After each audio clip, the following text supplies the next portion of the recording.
Le mardi 14 janvier 2020 à Yaoundé, on a assisté à un événement effroyable.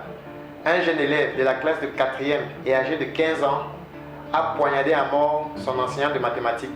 Je rappelle que l'année dernière, dans la ville de Douala, c'est un autre lycéen de 17 ans qui avait été assassiné par son camarade de classe et cette information avait fait la une de tous les journaux. Déjà, il faut rappeler que les jeunes Camerounais ont facilement accès aux drogues de synthèse, à la cigarette et aux boissons alcoolisées, ainsi qu'aux productions vidéographiques à contenu extrêmement violent. Il faut rappeler que les parents camerounais ont démissionné de leurs responsabilités d'éducateurs et on peut ajouter que les élèves camerounais sont de grands consommateurs de contenu pornographique qui sont très intéressés par les faits divers et qui sont prêts à devenir riches par n'importe quel moyen. D'un autre côté, nous avons les enseignants.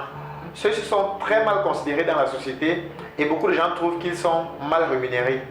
Les enseignants camerounais ne pratiquent plus leur métier par vocation ni par passion, mais surtout par nécessité et par subsistance. Leur métier ne fait plus rêver personne, leurs connaissances ne sont aucunement mises en valeur et surtout on considère que le seul talent qu'ils possèdent, c'est d'avoir un matricule. Je réponds oui, puisque dans la formation de nos encadreurs académiques, on ne met pas suffisamment l'accent sur la pédagogie et la psychologie.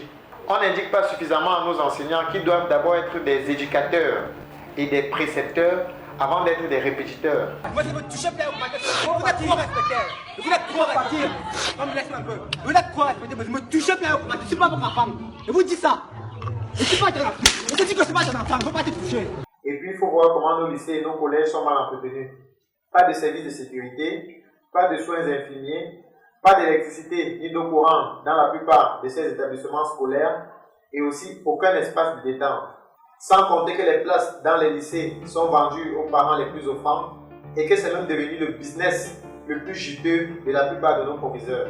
Et si on ajoute les sureffectifs dans les salles de classe, vous comprendrez pourquoi un jeune élève récalcitrant de 15 ans a pu s'introduire au lycée de Colbison avec un couteau et puis commettre quelque chose d'irréparable.